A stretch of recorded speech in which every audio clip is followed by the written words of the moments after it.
Hi guys, and welcome to Froggy Day.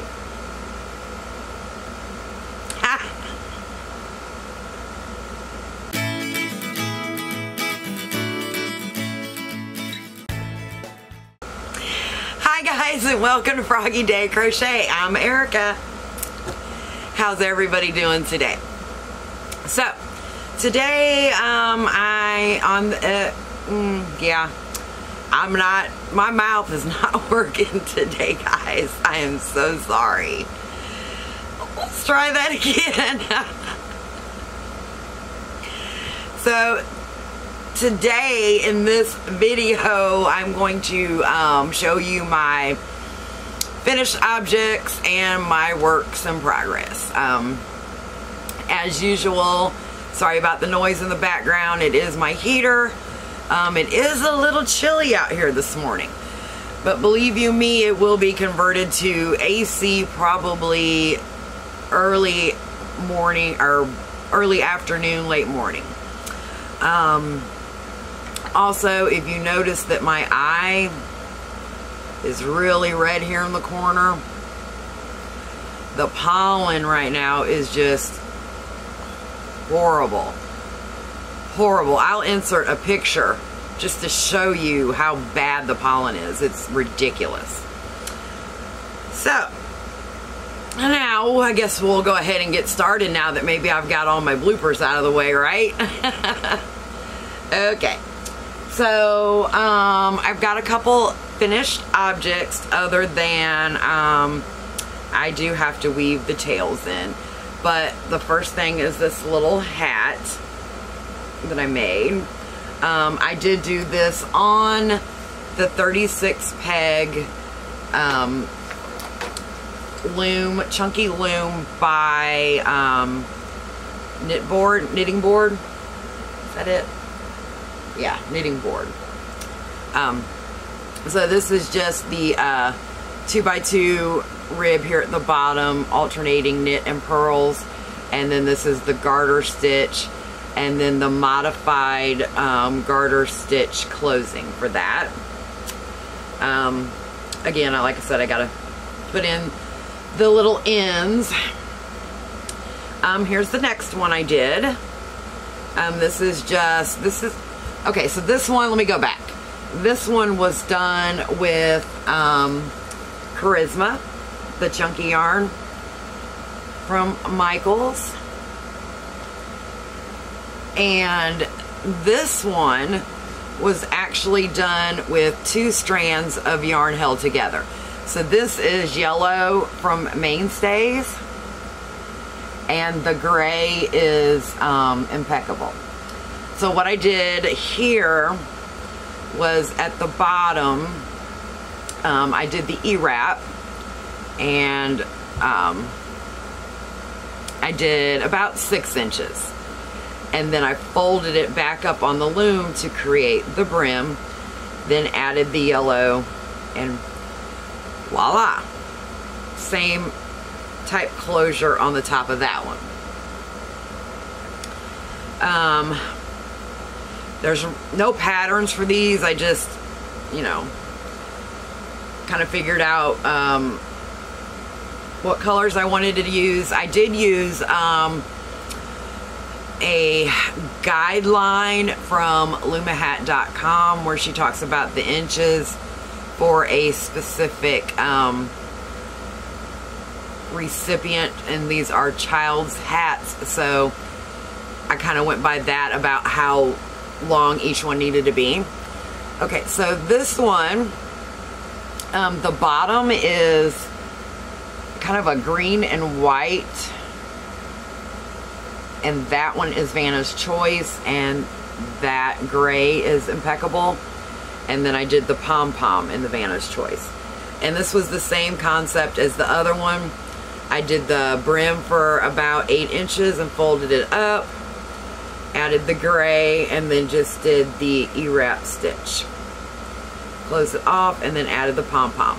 And for the pom-pom, I did just tie it in so that it can be, you know, taken apart for washing purposes. And the next thing I finished was this beautiful shawl. Now this was done from a yarn that is in my stash. It was called Danielle, and it was by Hobby Lobby, and it is an acrylic blend, and it has the purples and the green shades. This pattern, I don't think I can get it all the way in there to show you, but this is a beautiful, easy pattern. In fact, I was able to do this whole pattern in an evening. This pattern is by Laurel of the Dabbling Hook. Love this shawl. In fact, I will be making more. So, very, very happy with that. Get that back on there because, like I said, it's a little chilly out here this morning. Okay, and so moving on from there, works in progress. I have a few works in progress. Yeah. Okay, so the first thing I will show you is this hat that I'm working on. I'm just kind of going as I go. Then, like I said, no particular pattern. I'm doing the garter stitch at the bottom, and then I have added, let me get that in there so you can see it a little closer, like right here in this purple, I have added the drop stitch to it. So I've done garter, drop, garter, drop, and I'm just about ready to close this off, so this will be completed. Once I get it actually done, I'll decide whether or not I think it needs a pom-pom. Not quite sure. And this is a child's hat also. Well, from there, I started working on some granny squares. Now, I don't know that I will finish this. I have a love-hate relationship with granny squares. I love to do granny squares. I love the way they look. I love the projects that they make. I hate weaving in the ends of granny squares with multiple colors. But this is what I have so far. It's a join as you go. So my idea was to kind of rotate the squares in the way that the purple and the black are kind of diagonal from each other in each row.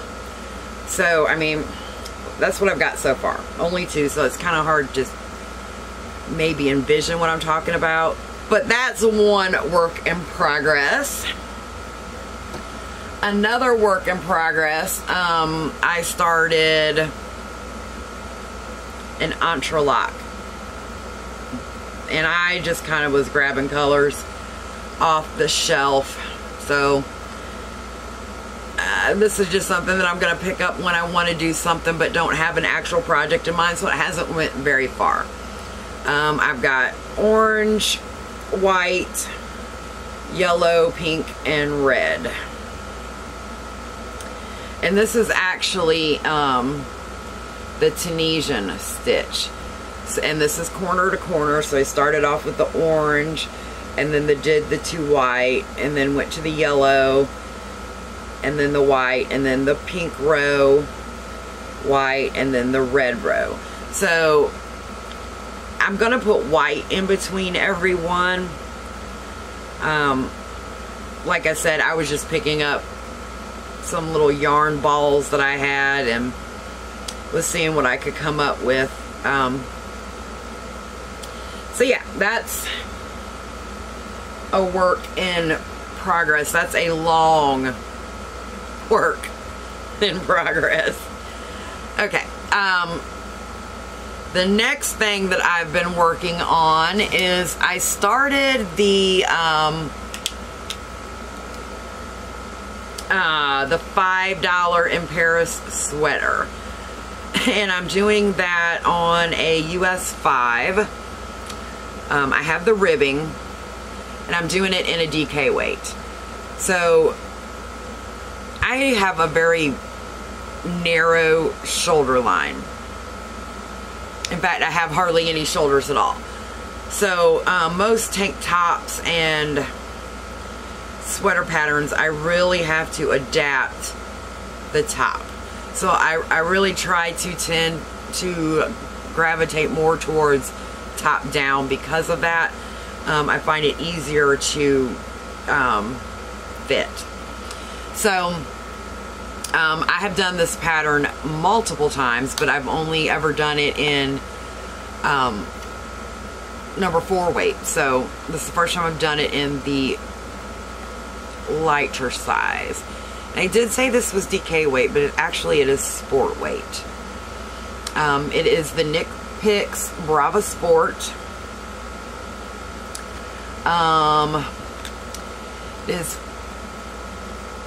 273 yards, 100 grams, and it is 100% premium acrylic. Now, this pattern does call for 2 colors. You start the striping after you finish the collar. And so the stripes, you know, the way the pattern is written, the stripes even out actually on the sleeves, which is awesome. So the second color that I chose, I guess I should tell you the name of the first color. That was Peacock.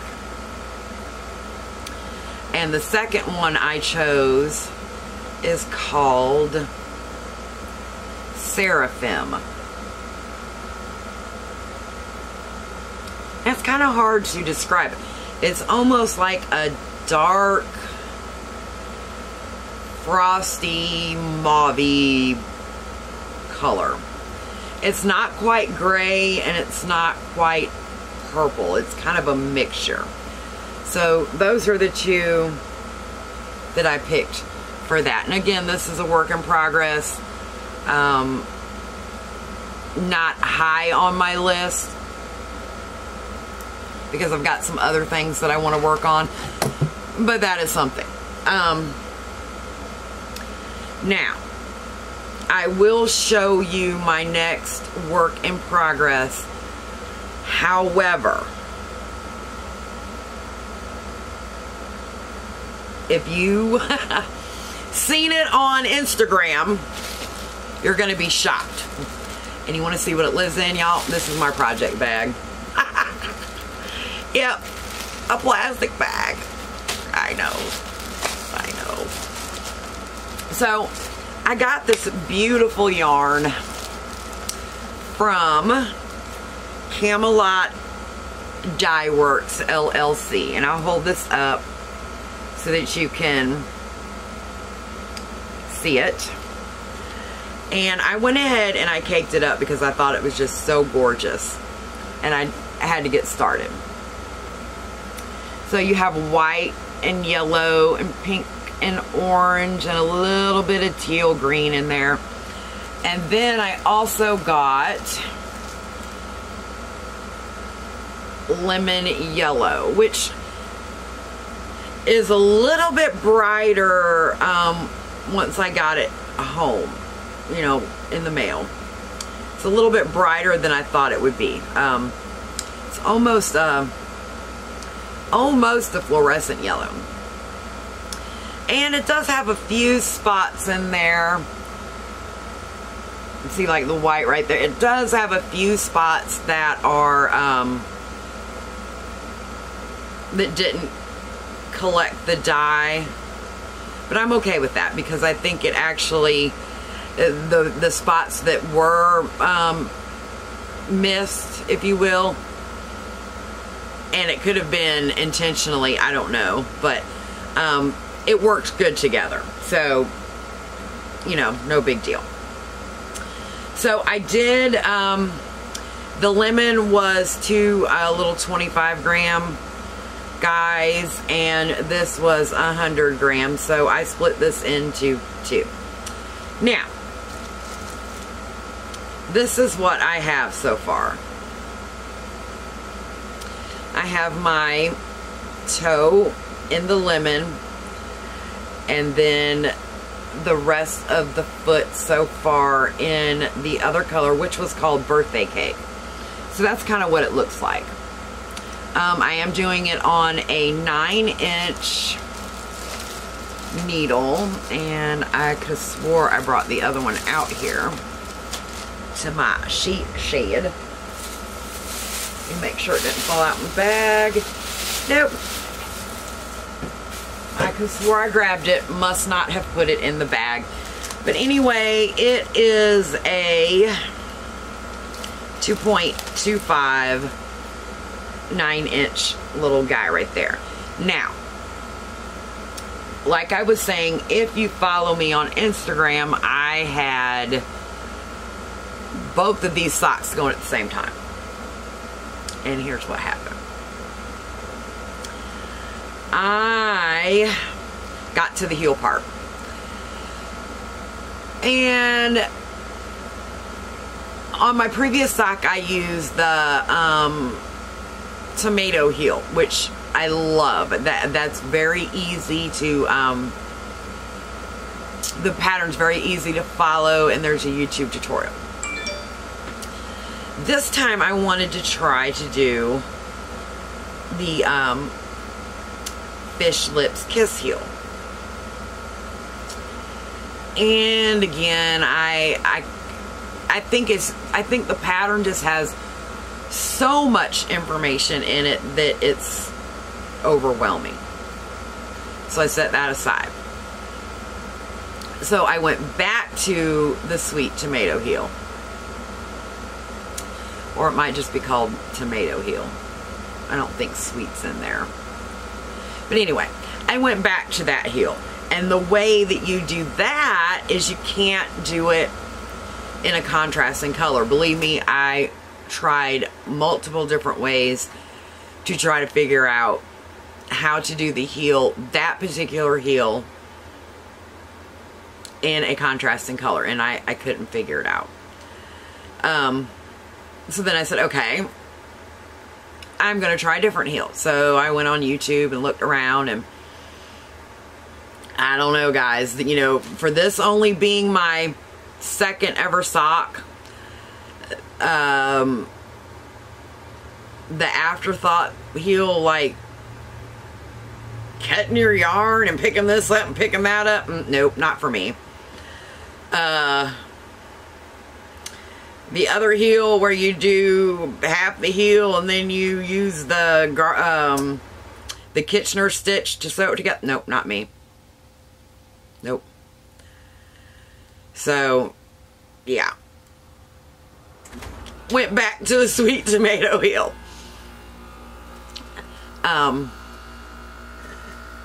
So my heater just clicked on and off. I have no idea what happened there. So, which led me to my next issue. And the next issue was, I changed over to the larger needles to do the heel.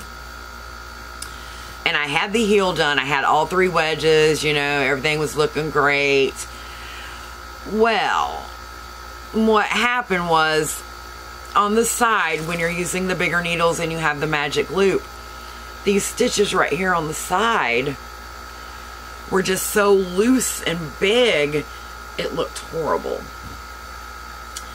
So I ripped the heel out, got about half the stitches picked up, and it just started unraveling like crazy because I didn't put a lifeline in.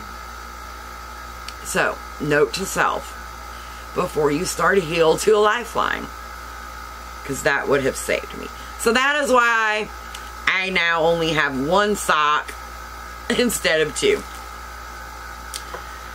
Alrighty, let me show you this cute little guy I got the other day. Isn't he cute? It is a frog.